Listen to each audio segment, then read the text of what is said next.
सामान्यतः किन पोषक तत्वों का छिड़काव पत्तियों पर करते हैं?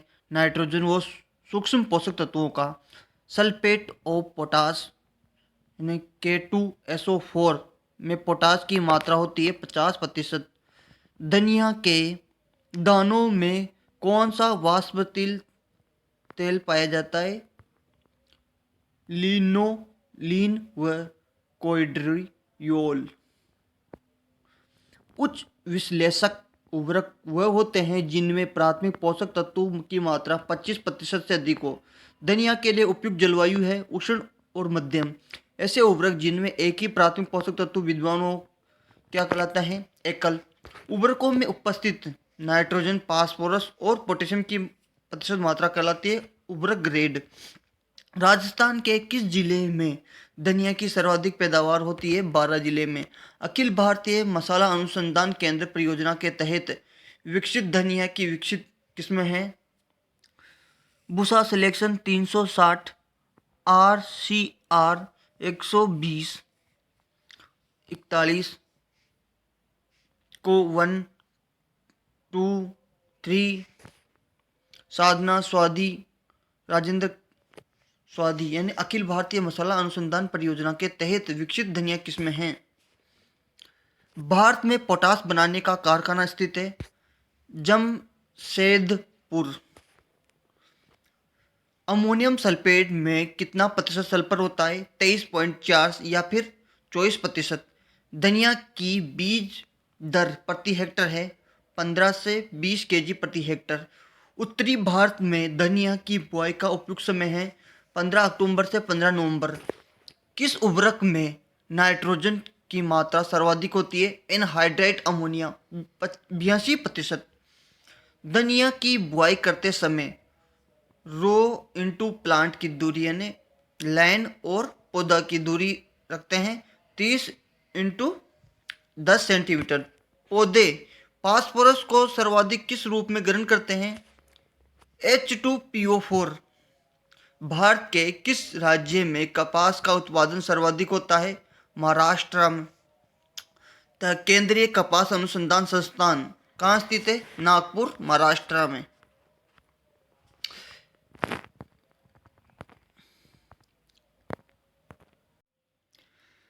धनिया की फसल कितने दिनों में पककर तैयार हो जाती है? 80 से 140 दिन। सिंचाई जल के साथ उर्वरक देना कहलाता है फर्टिगेशन। पौधों का कितना प्रतिशत भाग कार्बन, हाइड्रोजन, ऑक्सीजन से मिलकर बना होता है? 95%। धनिया की सिंचित और असिंचित क्षेत्रों में प्रति हेक्टर उपज तो सिंचित में तो हो गई 15 से 20 क्विंटल और असिंचित में हो गई 6 से 8 क्विंटल प्रति हेक्टर। खड़ी फसल में उर्वरक देना कहलाता है टॉप ड्रेसिंग। निम्न में से जीरे का कौन सा गुण होने के कारण इसे आयुर्वेदिक औषधियों में भी काम लिया जाता है? मूत्रवर्धक, वायुनाशक और अग्निदीपक।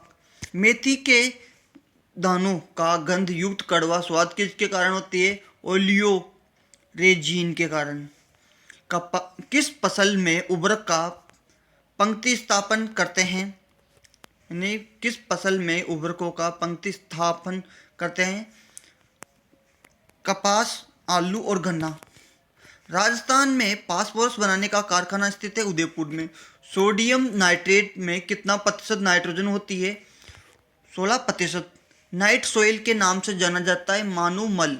मेथी का उद्गम स्थल है दक्षिणी पूर्वी यूरोप व दक्षिणी पश्चिमी एशिया का भूभाग। राजस्थान के किस जिले में मेथी का सर्वाधिक उत्पादन होता है? जयपुर में। भूमि को समतल करने का यंत्र है पटेला, बेलन और स्क्रैपर। सिंचाई जल के साथ शाकनाशी के प्रयोग को कहते हैं हर्बिगेशन। अमरबेल किस फसल का परजीवी पौधा है? रिजगा और बरसिम का। मेथी की खेती हेतु उपयुक्त जलवायु है शीतोष्ण जलवायु। RMT1, 143, को 1, राजेंद्र क्रांति इत्यादि किसमें संबंधित है? मेथी से। हल का कौन सा भाग मिट्टी चीरने के काम आता है? फर। राजस्थान में भारत के कुल सतह जल स्रोत का प्रतिशत है 1%। मेथी की बीज दर प्रति हेक्टर रखते हैं 20 से 25 केजी प्रति हेक्टर। चारे की फसल के लिए बाजरे की बीज दर है 8 से 10 केजी प्रति हेक्टर। उत्तरी भारत में मेथी की बुआई का उपयुक्त समय है अक्टूबर के अंतिम सप्ताह से नवंबर का प्रथम सप्ताह तक। कौन सा पोषक तत्व फसल पकने से में देरी करता है? नाइट्रोजन। मेथी की फसल की बुआई करते समय R/R और P/P दूरी रखते हैं 25 से 30 सेंटीमीटर। तो R/R तब 10 से 12 सेंटीमीटर। Plant to plant. सीमित कहाँ से स्थित है? मेक्सिको में। DAP है संयुक्त उर्वरक। डबलर का प्रयोग करते हैं बीज बोने में। समय पर देरी से बुआई और लवणीय क्षारीय मृदा तीनों परिस्थितियों के लिए उपयुक्त गेहूं की किस्में हैं। राज 3077। मेथी की फसल से औसत उपज प्राप्त होती है 10 से 15 क्विंटल प्रति हेक्टर। सौंफ का वानस्पतिक नाम है फेनिकुलम वल्गैर। अंबर बेल का वानस्पतिक नाम है कस्कुटा रिफ्लेक्सा। समुचित प्रबंधक तथा अनुकूल मौसम में मेथी से कितनी पैदावार प्राप्त की जा सकती है? 27 से 30 क्विंटल प्रति हेक्टर। निम्न में से स्ट्राइगा परजीवी है गन्ना बाजरा। स्वामी केशवानंद राजस्थान कृषि विश्वविद्यालय द्वारा विकसित बाजरे की संकुल किस्में हैं RCB2। भारत में सर्वाधिक प्रयोग की जाने वाली खाद है गोबर की खाद। सूप का मधुर स्वाद व सुगंध उसके तेल में उपस्थित किस तत्व के कारण होती है? एनीथोल प्रीकोन फ्रेकोन। गोबर की खाद में अमोनिया के ह्रास को रोकने के लिए काम में लेते हैं जिप्सम। धान में चावल अनुपात छिलका का अनुपात होता है 2:1। गेहूं के 2 हेक्टर क्षेत्रफल में खरपतवार को नष्ट करने के लिए 2,4-D एस्टर लवण का तो 0.5 kg सक्रिय तत्व प्रति हेक्टर की दर से प्रयोग करना है। यदि शाकनाशी 36% सक्रिय तत्व विद्वान हो तो व्यापारिक पदार्थ की मात्रा ज्ञात कीजिए। तो व्यापारिक पदार्थ की मात्रा ज्ञात करने के लिए सिफारिश की गई सक्रिय तत्व की मात्रा प्रति हेक्टर इंटू क्षेत्रफल इंटू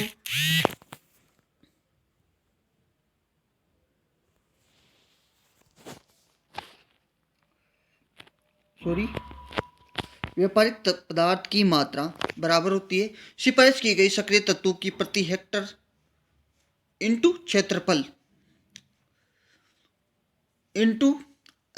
अपॉन शाकनाशी में उपस्थित सक्रिय तत्वों की प्रतिशत मात्रा। तो सिफारिश की गई सक्रिय तत्व कितने क्षेत्र पर देना है? प्रति 2 हेक्टर पे, और उसमें मात्रा कितनी होती है? 0.5 इंटू 100 अपॉन 36% सक्रिय तत्व विद्वान है तो बराबर 2.78 kg आंसर आ जाएंगे। सूप का उत्पत्ति स्थल है दक्षिणी यूरोप व भूमध्य सागरीय क्षेत्र। पौधों को गुणवत्ता व ओस प्रदान करता है फास्फोरस। राजस्थान में किस फसल का उत्पादन सर्वाधिक होता है? गेहूं का। सूप की खेती के लिए उपयुक्त जलवायु है शुष्क व ठंडी। पौधों में स्टार्च के निर्माण के लिए आवश्यक पोषक तत्व है पोटेशियम। निम्न में से किस फसल में पोटाश की आरामदायक खपत होती है? आलू गन्ना दलहनी फसलें। सूप की सीधी बुआई का रोपण विधि से बुआई करने पर बीज दर रखते हैं 8 से 10 केजी प्रति हेक्टर और रोपण से 3 से 4 केजी प्रति हेक्टर। शुष्क कृषि से तात्पर्य कितने mm से कम या वार्षिक वर्षा वाले क्षेत्रों में बिना सिंचाई फसल उत्पादन से है? 500 mm। शुष्क कृषि से तात्पर्य कितने mm से कम वार्षिक वर्षा वाले क्षेत्रों में बिना सिंचाई फसल उत्पादन है? 500 mm। प्याज मूली शलजम और लहसुन में पाया जाता है सल्फर। किस श्रेणी के बीजों को बोने के लिए प्रति वर्ष नए बीज खरीदना पड़ता है? संकर बीजों को। सूप की सीधी बुआई करने का उपयुक्त समय है 15 सितंबर से 15 अक्टूबर। क्षारीय धातु मल ने बेसिक स्लेक से कौन सा तत्व प्राप्त होता है? फास्फोरस। निम्न में से मंद उपलब्ध नाइट्रोजनधारी उर्वरक है यूरिया ऑक्सोसाइड धातु अमोनियम फास्फेट लेपित यूरिया। सूप की नर्सरी तैयार करने व रोपण का उपयुक्त समय है। सूप का नर्सरी करने का समय है जुलाई अगस्त में और रोपण का समय सितंबर माह। यूरिया का रासायनिक सूत्र है NH2CO, यानी इसको शॉर्टकट में NH2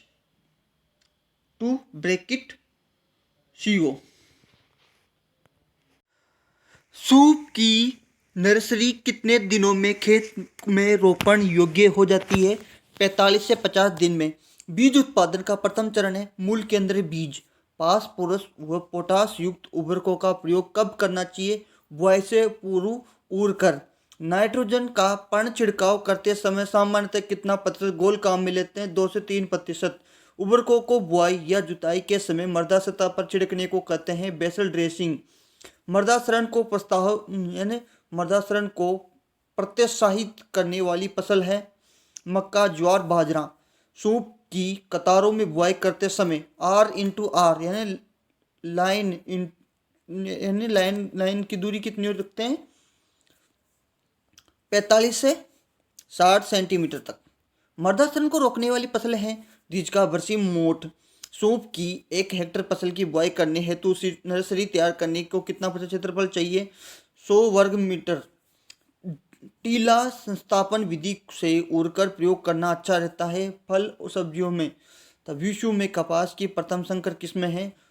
H4 को द्वारा विकसित करने वाला देश है भारत। यानी विश्व की जो प्रथम संकर किस्म H41 है उसको विकसित करने वाला देश है भारत। सूप की उपज प्राप्त होती है 18 से 20 क्विंटल प्रति हेक्टेयर। जूट में पौधे से रेशे अलग करने की क्रिया करती है रेटिंग। मिट्टी चढ़ाने की क्रिया किस फसल में की जाती है? गन्ना, आलू। उत्तम गुणवत्ता वाली व हरे दाने की बारीक सूप का उत्पादन प्रति हेक्टेयर प्राप्त होता है 8 से 10 क्विंटल प्रति हेक्टेयर। निम्न में से किस फसल में सफेद रोली का प्रकोप होता है? सरसों में। रिजके का उत्पत्ति स्थल है दक्षिणी पश्चिमी एशिया। भारत में सिंचाई की सर्वप्रथम प्रचलित विधि है केरी विधि।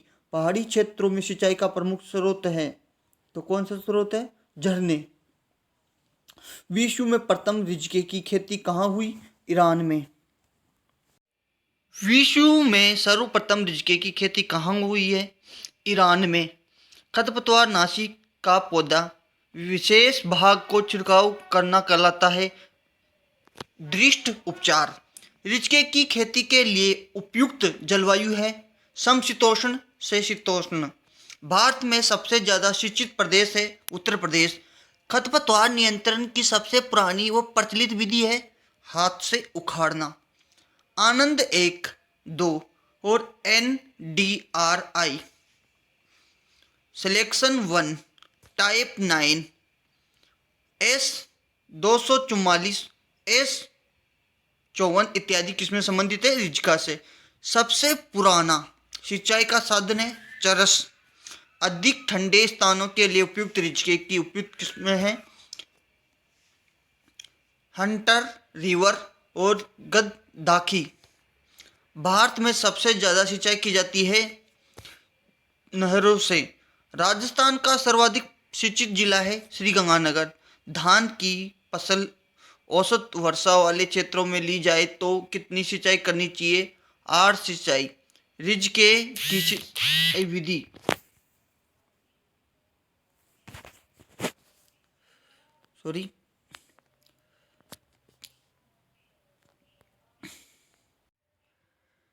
रिजके की छिड़काव विधि से बुआई करने पर बीज दर होती है 20 से 25 kg प्रति हेक्टेयर। नहरी क्षेत्रों में जल निकास के लिए सर्वोत्तम नालियां हैं कट आउट नालियां।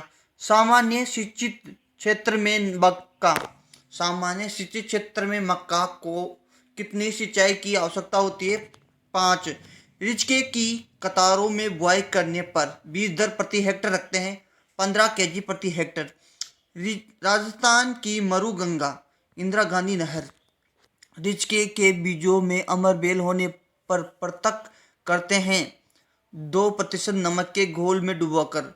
जलमग्न मृदा में O2 की अनुपस्थिति में क्रिया होती है विनाइट्रीकरण।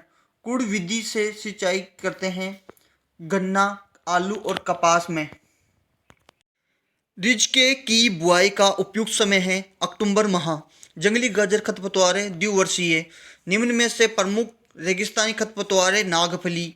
गेहूं में प्रथम सिंचाई बुआई के कितने दिन बाद करते हैं? 21 दिन बाद में। रिजके की कतारों में बुआई करने पर R/R की दूरी रखते हैं 15 से 20 सेंटीमीटर। खरीफ की किस फसल में अधिक पानी की आवश्यकता होती है? धान में। पानी में बहुत तेजी से फैलने वाला खरपतवार है जलकुंभी। रबी की किस फसल में सबसे कम पानी की आवश्यकता होती है? सरसों। रिजके का प्रमुख खरपतवार है अमरबेल। सिंचाई की ड्रिप विधि में कैरी विधि की अपेक्षा कितना प्रतिशत पानी बचत होती है? 30 से 35%। रिजके की प्रथम कटाई बुआई के कितने दिन बाद करनी चाहिए? 55 से 60 दिन बाद में। कुड़ विधि में कैरी विधि की अपेक्षा कितने जल की बचत होती है? 20%। रिजके की 7 से 9 कटाई से कितना चारा प्रति हेक्टेयर प्राप्त होता है? 700 से 1000 क्विंटल प्रति हरा चारा। राजस्थान के किस जिले में सर्वाधिक मक्का का उत्पादन होता है? उदयपुर में। गेहूं की कटाई बुआई के कितने दिनों बाद की जाती है? 140 दिन बाद में। राजस्थान में सबसे ज़्यादा कौन से बीज उत्पादन होता है? प्रमाणित बीज। राजस्थान में खरीफ की प्रमुख फसलें बाजरा। तो उत्तम बीज में आनुवंशिक शुद्धता कितनी होनी चाहिए? तो 95%। अंकुरण प्रतिशत ज्ञात करने के लिए कौन से बीजों की गिनती करते हैं? सामान्य नवोद्भिद पौधों की। अंकुरण प्रतिशत ज्ञात करने के लिए कौन से बीजों की गिनती करते हैं? सामान्य नवोद्भिद पादप। मिश्रित फसल किस क्षेत्र में सर्वाधिक उपयुक्त है? असिंचित क्षेत्रों के लिए। प्रति किग्रा मूंगफली की गिरी प्राप्त होती है 600 ग्राम। वह क्षेत्र जहां औसत वर्षा 45 से 65 सेंटीमीटर हो कहलाते हैं अर्ध शुष्क क्षेत्र। उत्तम बीज उत्पादन के लिए आवश्यक क्रिया कहलाती है रोगिंग। उत्तम बीज उत्पादन के लिए आवश्यक विधियाँ। रोगिंग में क्या करते हैं? जो खुद की वैरायटी को जो दूसरी वैरायटी उग जाती है उसको निकाल देते हैं। बाजरे की फसल में निराई गुड़ाई का उचित समय है बुआई के 25 दिन बाद में। हरित क्रांति को बढ़ावा निम्न में से किसके द्वारा किया जाता है? अलेंगी बीज के द्वारा। खेती में बुआई से पूर्व की जाने वाली समस्त कृषि क्रिया कहलाती है प्रथम भू परिष्करण। राजस्थान में प्रमुख रेशों वाली फसल है कपास। सिंचाई निराई गुड़ाई आदि कृषि क्रियाएं हैं। द्वितीय भू परिष्करण। राजस्थान में सर्वाधिक मोठ उत्पादन करने वाला जिला है बीकानेर। बीज उपचार के लिए रासायनिक सामान्य कितने मात्रा लेते हैं? 2 से 3 ग्राम प्रति हेक्टेयर। बीज अंकुरण के लिए नमी उचित मात्रा है 40 से 60%। हरित क्रांति का सूत्रपात सर्वप्रथम किस फसल में हुआ? गेहूं में। अधिकांश बीज जनित रोग फैलते हैं कवक से। राजस्थान की मुख्य नकदी फसल है ग्वार और गन्ना।